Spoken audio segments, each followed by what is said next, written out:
Pinanalo po naman ni Justin Brownlee ang Barangay Ginebra Gin Kings sa Game 1 ng PBA Commissioner's Cup Finals kontra TNT Tropang 5G. Pumasok ang fadeaway jumper ni Brownlee sa huling mga segundo po ng laro. May tsansa hong makatabla ang TNT sa huling 0.6 seconds pero nadepensahan po ni JB ang alley-hoop layup nitong si Calvin Oftana. Bago ito'y nagpalitan po ng clutch baskets ang dalawang koponan. Pinalaman po ng tatlo ni RJ Abarientos ang barangay matapos nga pong pumukol ng 4-point shot sa huling 20 segundo. Pero ito'y naitabla naman ni RR Pugoy matapos ang kanyang long 3 sa huling 10 segundo. Umabot sa 18 puntos ang kalamangan ng Gin Kings bago unti-unting humabol ang TNT at ginawang dikitan po ang laro sa ikalawang yugto ng laro. Top scorer po si Abarientos matapos ang kanyang 24 puntos at 7 pasa. 23 naman at 8 assist ang ginawa at iniambag ni Brownlee. Talaga naman never say die, ha? Samantala, muli na namang pinakita ni Ginebra resident import Justin Brownlee ang kanyang clutch gene. Pero gate ni Brownlee, hindi niya magagawa ito kung walang tiwala ng koponan sa kanya. Pagkatapos po ng isa namang game winner, ipinasa ni JB ang credit sa kanyang teammates at coaches na lagi daw siyang binibigyan ng kumpiyansa tuwing di kita ng laban. Hindi nga ito ang unang beses na nailigtas ni Brownlee ang Ginebra mula nang una siyang maging import ng koponan noong taong 2016. Target po ngayon ng Gin Kings na mapanatili ang momentum pagsapit ng Game 2 sa Biyernes. Talagman yung jumper niya, medyo fade away.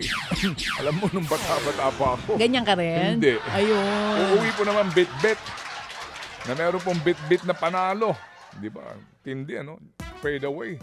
Patingin nga ulit nung kanyang fadeaway shot. Meron ba tayo? Tamoy, Oo, nun. talon, Galing, sabay galing, parang galing. lumilipad ka, sabay Galing. pupukot. Oo. Tsaka taas tumalon. Tingnan mo, ayan, oo. Siyang fadeaway shot. Uy, pasok!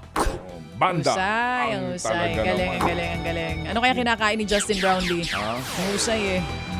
Oo. Uuwi ho namang may bit-bit na panalo po ang Gilas Pilipinas Women 3x3 matapos pong magwagi sa kauna-unahang pagkakataon sa FIBA World Cup. Kanila hong tinalo ang world number 11 na Italy 17-13.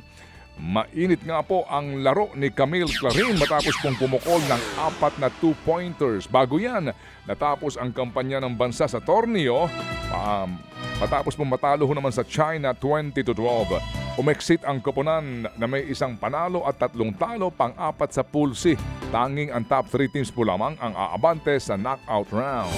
Samantala, excited na daw si Pinay tennis star Alex Ayala na makatambal po ang legend na si Venus Williams. Sa katakdang magpartner ang dalawa sa Bad Homburg Open Doubles sa Germany na magsisimula naman po sa June 21. Ang gate ni Alex, malaki ang naitulong ng dating 7-time Grand Slam champion at dating world number 1 para mapayabong ang women's tennis. Dati ring world number 1 sa doubles si Williams kung saan siya nanalo ng 22 titulo. Bago po yan, naghahanda na si Ayala ngayon para sa round of 16 ng Birmingham Classic kontra kay Alina Charaeva. Mga kapatid, kinuha po naman bilang number 1 overall pick sa 2026 PBL Draft ang NU star na si Lams Lamina. Papuntang star setter sa Galleries Tower High Risers. Gate po ni Lamina, marami siyang sinakripisyo para maabot ang kanyang pangarap na ito. Napunta ho naman sa Capital One Solar Spikers bilang second overall pick ang liberong si Det Pepito mula sa Uste.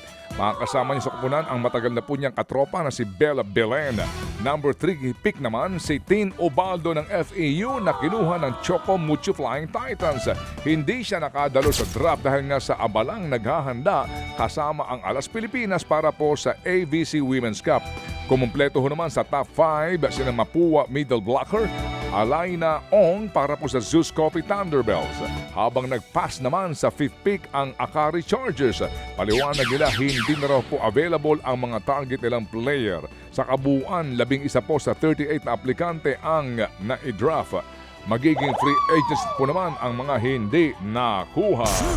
Mga kapatid, patuloy po kayong tumutok sa 105.9 True FM para sa totoong balita, impormasyon, music and entertainment. Mag-subscribe sa aming YouTube channel at podcast at sundan nyo kami sa Facebook, Instagram, X at TikTok sa True Network PH. Bisitahin din po ang aming official website, truefm.ph. At panoorin din kami sa True TV Signal, Channel 19. Kami po ang 105.9 True FM. Laging true sa'yo, kapatid.